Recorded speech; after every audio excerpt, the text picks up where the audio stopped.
Oke, Iya. kalau di record nanti nyimpannya di mana? Nanti nggak tahu ya Pak. Nggak tahu ya, recordnya di mana ya? Nggak tahu. Nanti sudah di record masih ini juga. Nggak bisa disimpan, nggak bisa diatur ya nyimpannya di sebelah mana dia.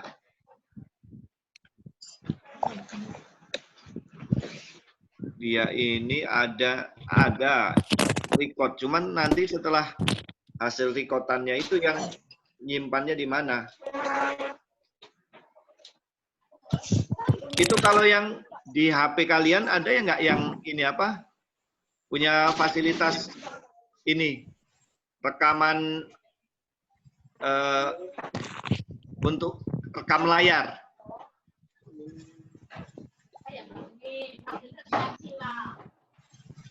Saya nggak ada Pak. Nggak ada ya? Mungkin yang lain. Nah, coba saya inilah ya, saya foto dari HP saya aja. Record aja dulu. Sebentar saya fotokan aja supaya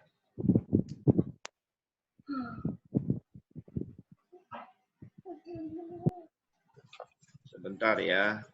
Saya coba dulu. Mana kameranya? Tidak saya tahu. Beneran. Tenaga berat.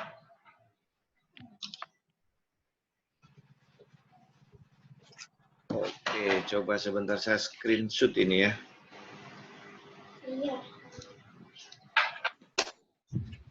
Di layar kalian sudah muncul record ya, recording ya? Sudah, Pak. Ada ya, muncul ya? Sudah. Muncul, Sebentar, Pak. saya inikan dulu. Saya screenshot dulu supaya ada bukti kuliahnya. Oke, nggak usah garuk-garuk. Oke ya, sebentar ya. Saya screen.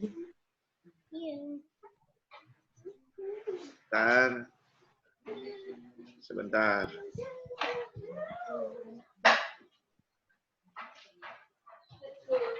Oke ya, kita mulai ya. Oke. Oke Pak. Assalamualaikum warahmatullahi wabarakatuh.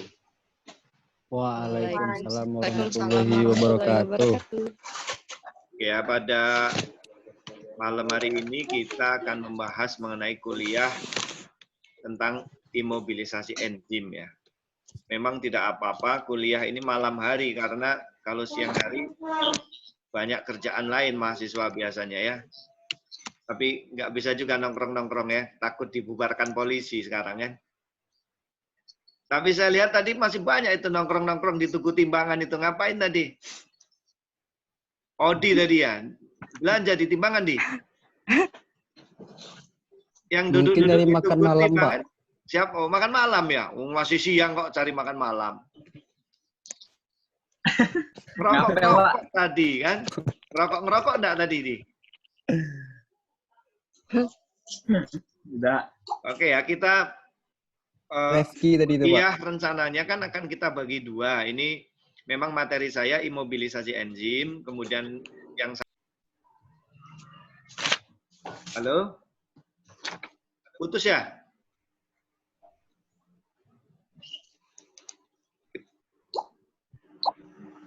Ya? Putus-putus ya? Ya. Ya, jadi Iya. yang kedua DNA ya. Identifikasi DNA.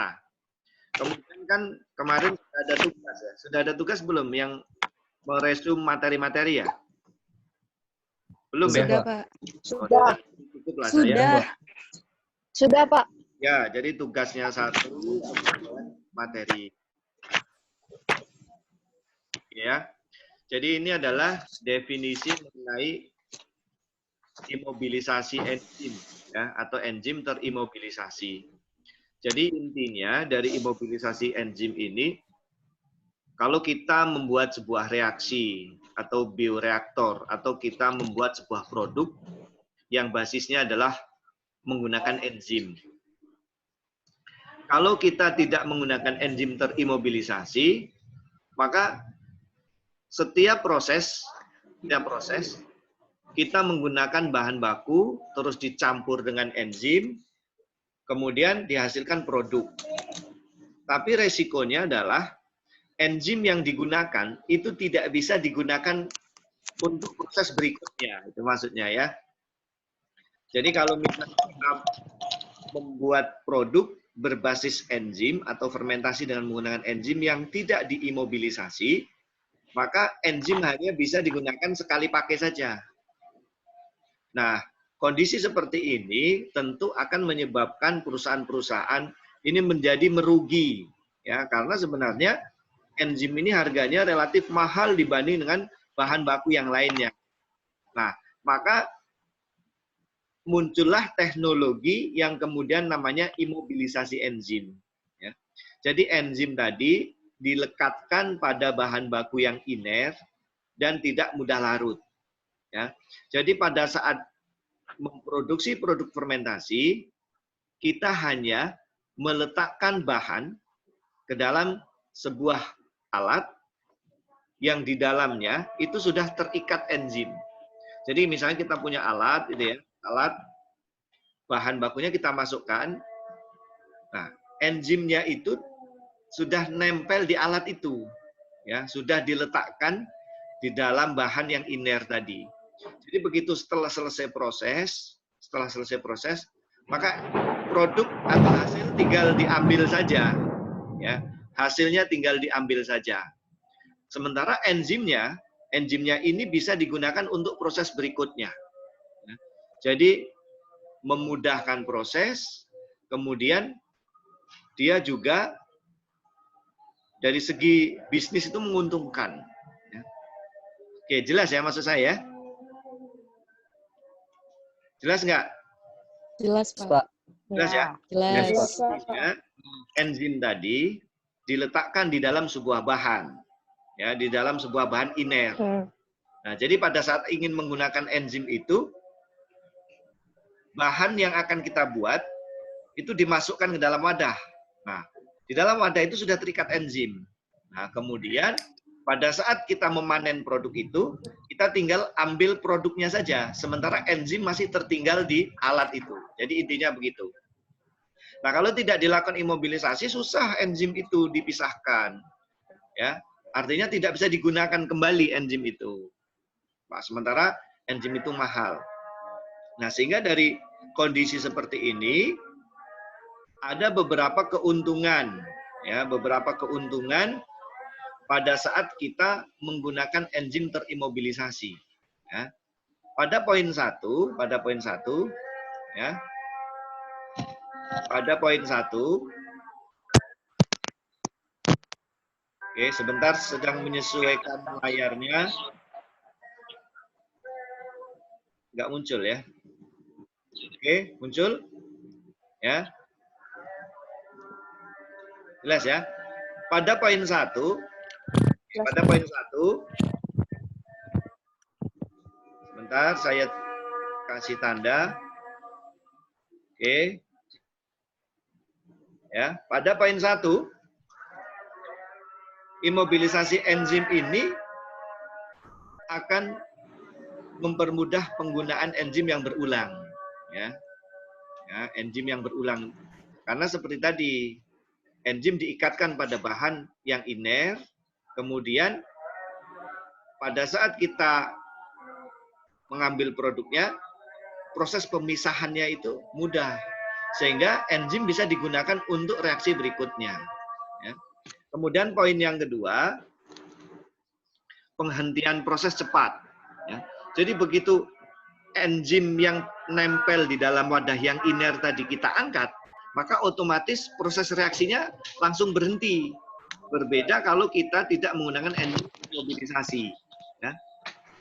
Selama enzim belum dipisahkan dari produk, maka selama itu juga reaksi-reaksi biokimia masih terus berjalan, gitu ya. Nah, kemudian setelah enzim itu disaring terus dipisahkan, baru proses reaksinya baru berhenti. Kemudian yang ketiga, stabilitas lebih baik dengan adanya ikatan imobilisasi. Jadi enzim relatif lebih stabil, ya, enzim lebih stabil. Kemudian poin yang keempat, ya, hasil tidak terkontaminasi enzim, terutama untuk produk farmasi, produk obat-obatan, produk pangan fungsional, ya. Jadi tidak ada kontaminasi antara produk dengan enzim, karena otomatis begitu kita panen, otomatis kita hanya mengambil produknya saja. Sementara begitu alat kita pisahkan, enzimnya nempel di alat.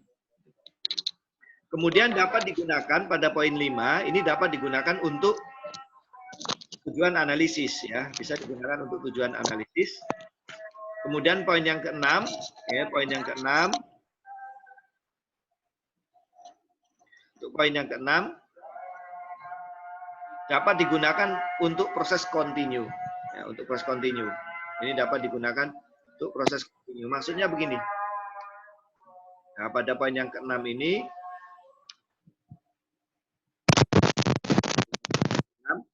yang dimaksud digunakan untuk proses yang kontinu, itu artinya kalau kita punya fermentor atau bioreaktor, ya, kita punya bioreaktor, di mana enzim itu kita sudah lengketkan di alatnya, maka kita tinggal mengalirkan bahan baku saja. Bahan baku dialirkan ke bioreaktor, kemudian didiamkan beberapa menit, produk langsung bisa dialirkan. Gitu. Jadi kontinu.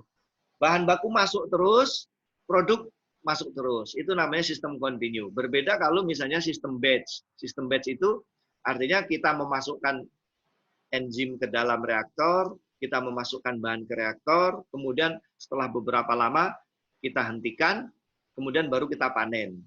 Nah, itu baru namanya sistem batch. Terus kemudian untuk proses fermentasi berikutnya, kita masukkan bahan baku lagi, kita masukkan enzim lagi, kemudian kita panen lagi. Itu artinya batch yang kedua. Nah, kalau sistem kontinu nggak kelihatan antara bahan baku, memasukkan bahan baku, proses sampai hasil itu nggak kelihatan. Itu namanya.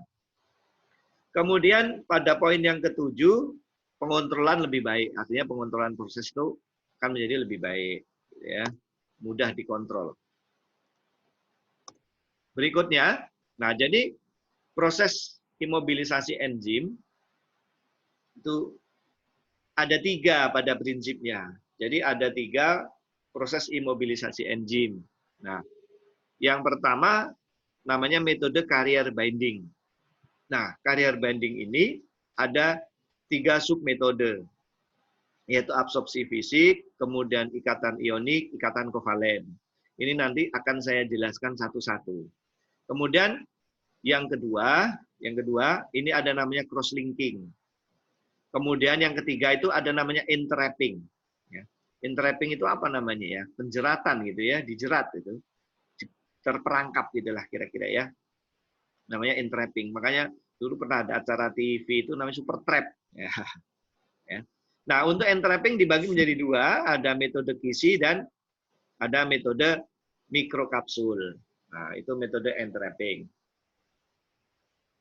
Ya. Kemudian kita akan membahas dulu satu mengenai, oke, sebentar. Nah, kita akan membahas poin yang pertama. Ya, kita akan membahas poin yang pertama mengenai carrier binding. Pada tidur nggak? Nggak kelihatan, nggak kedengeran suaranya? Enggak, Pak. Enggak. Puspa, ada Puspa ya? Ezra. Dio. Ada, Pak. Ada, Pak. Oke. Odi. Ada, Pak. Ada ya, Refki? Ada, Pak. Ada. Apri? Ada, Pak. Oke. Ada, Pak. Cempreng sekali suaranya ya. Oke ya. Kita akan membahas tentang carrier binding ya. Nah, jadi intinya pada carrier binding ini enzim itu dilekatkan pada bahan yang iner. yang tidak larut air yang disebut dengan solid support. Nah, inilah yang disebut dengan carrier-nya. Ya, carrier. Carrier ini adalah syaratnya adalah merupakan bahan yang tidak larut air dan merupakan solid support. Nah, jadi kalau misalnya Anda melihat ya dari poin yang saya gambarkan ini, nah ini yang namanya solid support yang dari gambar ya. Yang orange ini. Kemudian ini enzimnya ditempelkan di sini. Enzimnya ditempelkan di sini, ini enzimnya ditempelkan di sini. Nah, metode inilah yang disebut dengan carrier binding. Nah, carrier binding sendiri, ini kalau misalnya saya punya gambar yang putih ini, ya, yang putih ini, ya. Nah, carriernya itu yang ini carriernya. Nah, kemudian enzimnya itu yang bulat-bulat ini enzimnya ditempelkan pada solid support atau bahan yang tidak larut air. Nah, syaratnya supaya enzim ini bisa nempel, ini adalah bahan ini berpori. Ya, berpori ya di sini. Nah, perbedaan jenis antara metode carrier yang satu dengan metode carrier yang lain itu tergantung pada jenis ikatan antara solid support dengan enzimnya. Nah, yang pertama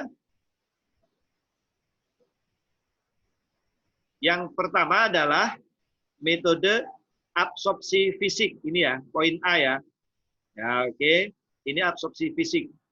Nah, jadi yang dimaksud dengan absorpsi fisik ini adalah ikatan antara carriernya yang ini dengan enzimnya ini hanya terjadi akibat interaksi fisik saja, ya, interaksi fisik saja.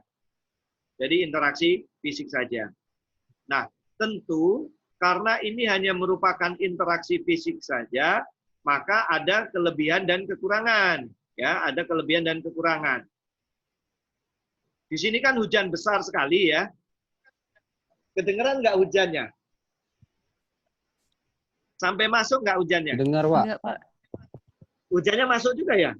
Nah, tadi petir, Pak. Oh, kalau petir ya memang itu ya, yang bersin tadi.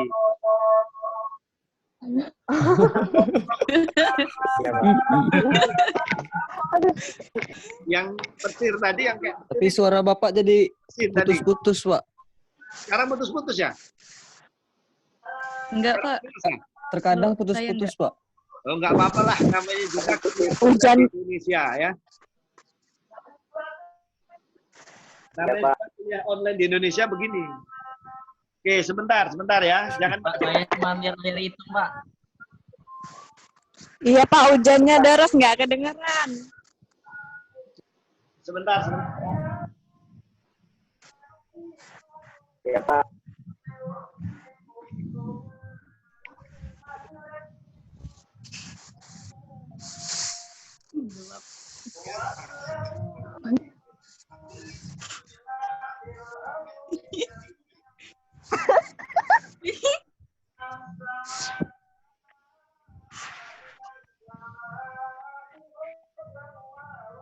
Oke ya, kita lanjutkan ya. Sampai sedapatnya saja. Kalian kan sampai jam 8 kuliah lain ya. Ada kuliah jam 8 kan kalian kan? Ya, Pak. Iya, Pak. Iya, Pak. Oke, ini baru jam berapa? Ini jam 8 kurang seperempat ya. Oke, jadi kelebihan kita menggunakan metode carrier binding ini karena yang pertama tadi aktivitas enzimnya tinggi. Ya, aktivitas enzimnya tinggi. Kenapa dia aktivitas enzimnya tinggi? Karena jenis ikatan antara enzim dengan carrier ini hanya interaksi fisik saja. Jadi tidak mempengaruhi konformasi, tidak mempengaruhi bentuk, tidak mempengaruhi muatan dan seterusnya. Sehingga aktivitas enzimnya tinggi. Kemudian kelebihan yang kedua itu dapat diregenerasi. Yang dimaksud dengan diregenerasi itu artinya adalah kalau enzim ini aktivitasnya sudah mulai menurun, itu bisa ditampal lagi, ya. Maksudnya di daerah-daerah di mana aktivitas enzim itu rusak, itu bisa diganti dengan enzim yang baru. Itu yang dimaksud dengan diregenerasi. Atau kalau enzim ini sudah banyak yang rusak, bisa diperbarui lagi sehingga hasilnya bagus lagi. Ya. Tapi tentu ada kelemahannya. Yang pertama, karena antara enzim dan solid support ini hanya interaksi fisik, maka enzim ini ikatannya lemah. Ya, ikatannya lemah. Nah, karena dia ikatannya lemah, maka pada kondisi tertentu enzim bisa lepas. Ya, enzimnya bisa lepas. Terutama kalau yang mendekati tadi bawa mobil BMW, nah itu lepas dia biasanya. Ya. Kalau yang dekat hanya bawa motor saja, saya pikir belum berpindah lah ya, masih lengket pada solid support itu. Oke. Terutama misalnya pada perubahan pH. Ya, perubahan pH. Memang kalau kuliah online itu yang sini sudah selesai, di situ baru ketawa memang biasa itu ya.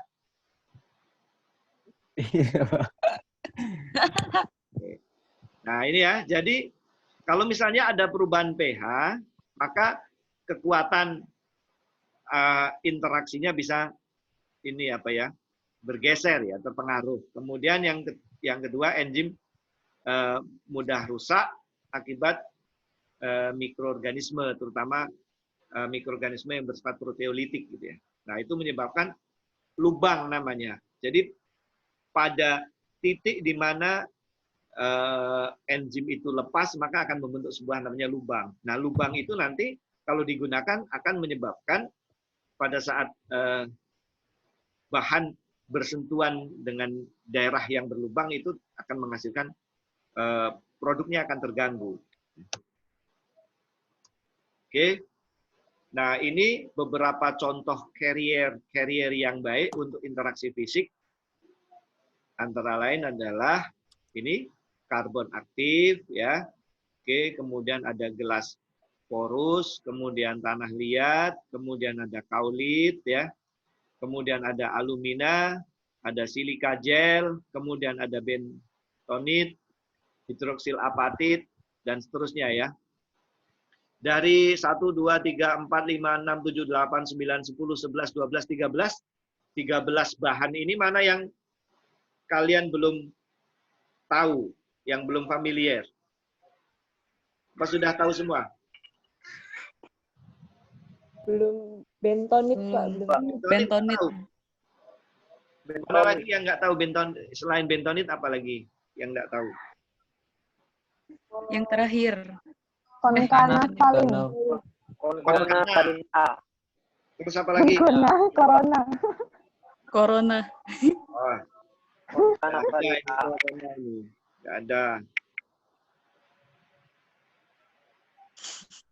Bentonit ya. Cefarosa itu, Pak.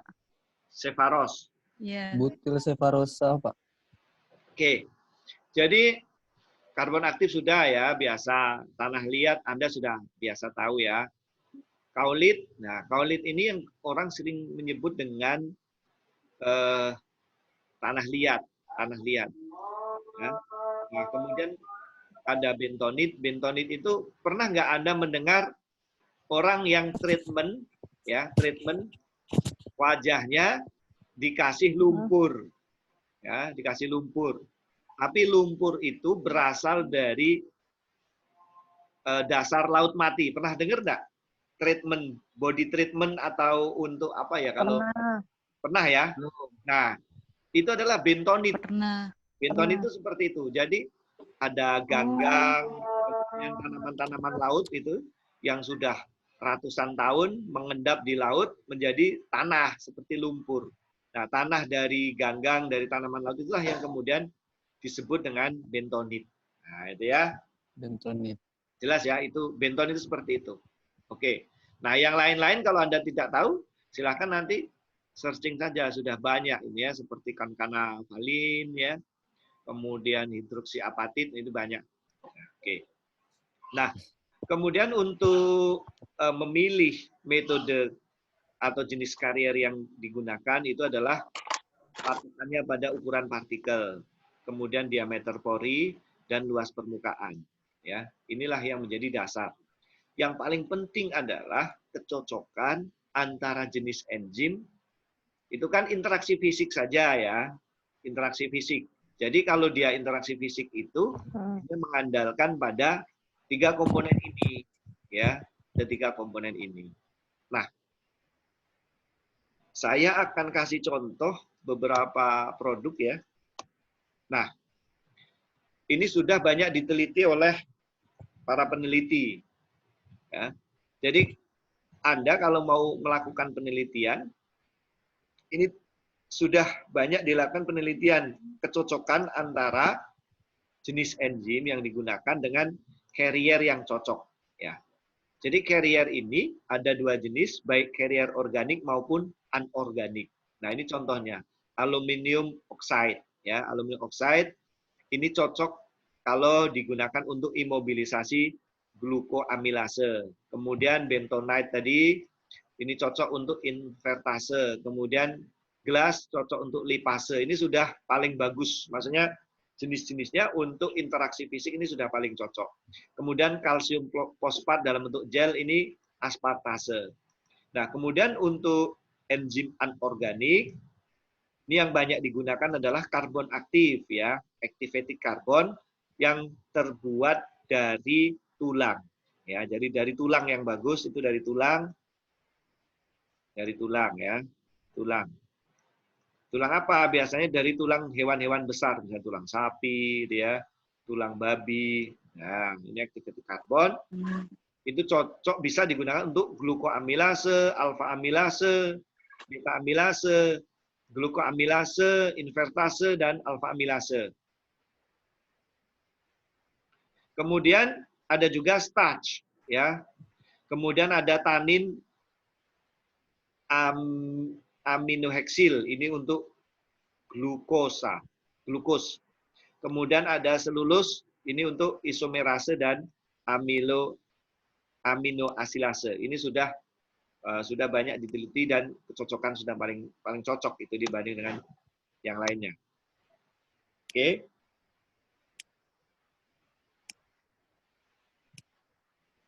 Sudah diperingatkan keluar nggak 40 menit sudah ya? Iya. Ya. Kemudian yang kedua adalah ikatan ionik. Itu yang azan di tempat siapa itu ya? Yang komat? Di Timbangannya apa di Palembang? Palembang, Pak. Palembang. Iya, Bukan Pak. saya, Pak. Bukan. Rumah Tadi- saya, Repki. Azan tempat saya tadi kedengeran juga berarti ya? Oke ya. Iya, Pak. Iya. Kedengeran. Sebentar lagi lah kalau begitu. Dengar, Pak. Oke. Selanjutnya adalah Ya, Pak. ikatan Oke. ionik. Nah, untuk ikatan ionik ini terjadi antara ikatan pada carrier dan enzimnya ini khusus pada bahan-bahan yang mempunyai residu muatan. Ya, kalau tadi kan dia hanya interaksi fisik, hanya mengandalkan pada ukuran, diameter pori gitu ya. Kalau ini mengandalkan pada muatan. Ya, jadi carrier dan support solidnya dia harus sama-sama bermuatan. Nah, ini beberapa contoh. Jadi terjadi interaksi antara gugus amin pada carrier, nah gugus amin pada carrier yang bermuatan positif dengan gugus hidroksil pada enzim yang bermuatan negatif. Nah, ini contoh imobilisasi enzim untuk L-amino pada diae safadek. Diae safadek untuk enzim yang namanya aminoasilase ini. Ya. Yes. Nah, jadi Silase. interaksi ini terjadi gugus aminnya pada carrier, ya, kemudian yang bermuatan positif, sedangkan ini bermuatan positif, carriernya gugus amin bermuatan positif, sementara pada enzimnya bermuatan negatif. Ini kan di gambar yang saya kotakin merah ini, kelihatan ya? Sudah keluar belum kotaknya? Belum ya? Agak delay dikit. Sudah, Pak. Kelihatan, Pak. Ya. Saya juga buka HP juga, jadi kelihatan mana yang sudah kelihatan di situ sama yang belum. Ya, jadi kalau kita lihat di dalam gambar ini Ini kan enzim ya, yang bulat-bulat ini. Ini di sebelahnya ada tanda negatif. Ya, ada tanda negatif ya. Ya. Nah, negatif ini adalah muatan dari enzimnya. Nah, artinya kalau dia interaksi ionik, maka kalau enzimnya bermuatan negatif, maka carrier-nya harus bermuatan positif. Karena dia yang satu positif, satu negatif. Ya. Oke. Sementara kalau kelebihan dan kekurangannya adalah sama dengan cara absorpsi fisik. Jelas ya? Oke. Jadi kalau nanti ujian terus ditanya apa kelebihan ikatan ionik, gitu ya, dijawab kelebihannya sama seperti absorpsi fisik, Pak. Gitu. Sama. Jawabannya sama, gitu ya. Baik, Pak. Kekurangannya apa? Sama. Gitu. Oke ya. Nah, ini adalah gambar yang Anda sudah sangat familiar karena ini sudah banyak dipelajari di biokimia 1, biokimia 2, dan saya juga yang ngajar ya. Kalau bukan saya, Bu Nura ini ya. Kedengeran nggak? Muncul sudah? Kedengeran, Pak. Karena Kedengeran, kalau Pak. di HP saya nggak muncul. Kedengeran, Udah. Pak. Muncul, Pak. Lagi Kedengeran, connect Pak. ya, punya saya ini. Muncul kok. Sudah Ya, muncul, jadi Pak. Ini bahan-bahan yang bisa digunakan sebagai support solid tadi kan, dia harus bermuatan apa? Harus bermuatan amin.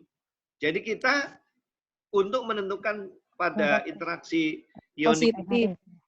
ini lebih susah ya, karena harus ada gugus amin yang bermuatan positif pada support solid yang berikatan dengan bagian enzim yang bermuatan negatif. Ya, jadi yang bisa digunakan nyaris adalah produk yang mempunyai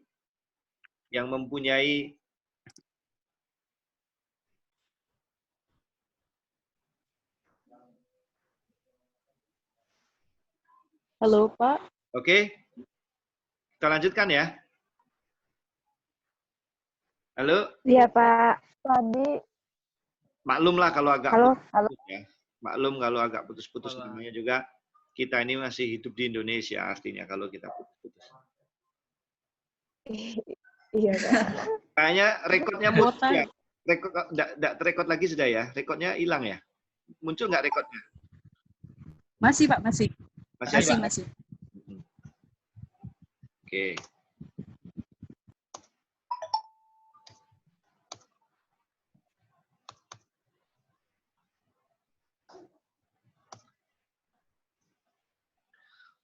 Wah, ini malah nge-hang laptopnya ini. Nggak bisa di-enter. Halo? Oke, kedengeran? Halo. Dengeran. Ya, Kedengeran, Pak. Lanjut ke poin berikutnya.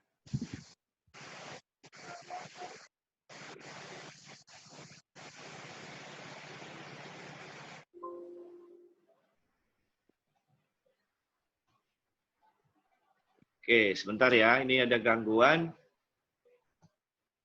Kita lanjut ke PowerPoint berikutnya. Oke. Kita ke ikatan kovalen ya.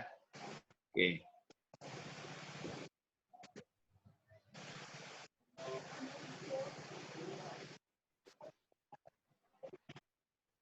Nah, ini untuk ikatan kovalen. Kayaknya jaringannya putus nyambung ini ya.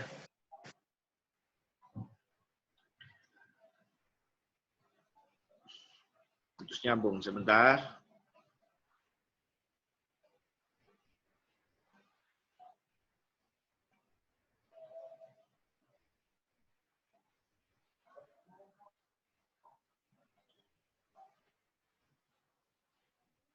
Oke. Mulai nyambung lagi ya. Jaringannya jelek. Iya, Iya, Pak. Pak. Udah, Pak, nyambung. nyambung, Pak. Dan nyambung ya. Yang terakhir adalah ikatan kovalen. Jadi untuk ikatan kovalen ini dibanding dengan dua ikatan sebelumnya, ini akan menghasilkan ikatan yang paling bagus karena dia ikatan yang paling kuat, ikatan kovalen. Nah, jadi ikatan ini terbentuk antara carrier tadi dengan enzimnya. dengan ikatan yang sangat kuat dan tidak bocor. Ya, jadi sangat kuat dan tidak bocor. Nah, beberapa gugus ikatan kovalen yang bisa digunakan ini ada beberapa gugus fungsional pada enzim yang residu gugus fungsional pada enzim yang bisa berikatan. Yang pertama adalah alfa dan beta amino, kemudian ada alfa dan beta karboksil, ada sulfidil, ada hidroksil dan imidazol. Kemudian ada gugus fenolik. Jadi maksud saya dari poin 1 sampai 6 ini menunjukkan sebenarnya banyak sekali jenis-jenis enzim yang bisa diikatkan secara kovalen. Ya, banyak yang diikatkan secara kovalen karena ini ada gugus alfa dan beta amino. Ini artinya gugus-gugus di luar, kan kalau di dalam enzim itu ada ikatan primer, ada sekunder, ikatan tersier, gitu ya. Nah, ini di luar ikatan primer maksudnya. Ya, di luar ikatan primer dia harus punya gugus lepas. Nah, sementara kariernya harus punya ikatan diazonium, asam azida, kemudian isosianat dan halida. Ya, ini karier yang bisa digunakan. Oke. Nah, keutamaan dari metode ikatan kovalen ini tentu daya ikatnya sangat kuat. Karena daya ikat sangat kuat menyebabkan jenis imobilisasi ini menyebabkan tidak mudah bocor. Ya, tidak mudah bocor. Karier ini tidak mudah bocor. Tapi kelemahannya tentu salah satunya adalah konformasi akan berubah sehingga aktivitas enzim akan lebih rendah daripada yang tidak dilakukan imobilisasi. Oke, metode yang kedua tadi kan metode pertama, ya, yang carrier binding, kemudian yang kedua adalah cross linking. Oke, saya kira kuliah kita berhenti sampai di sini dulu ya. Nanti kita lanjutkan ke bahan yang lain. Nanti mungkin besok pagi aja lah ya, pagi kita kuliah lagi ya. Ini karena Besok pagi, kurang banget. besok pagi jam 9 ya, Pak? Ya, jam 9 ya. Besok pagi jam 9. Ya, Oke, Pak. besok pagi jam 9. Oke ya. Terima kasih. Atau ada yang mau ditanyakan? Bisa. Ada yang mau ditanyakan? Ada, Pak, ada. Oke ya. Ada, Jadi, Pak. kalau mau ditanyakan, besok saja didiskusikan, tolong dicatat dulu ya, karena jaringannya agak kurang bagus gitu ya. Oke, siap. Ya. Baik, Baik, Pak. Pak. Oke. Kita akhiri kuliah kita hari ini. Baik. Assalamualaikum warahmatullahi wabarakatuh. Waalaikumsalam warahmatullahi warahmatullahi wabarakatuh. Pak. Ya, sama-sama.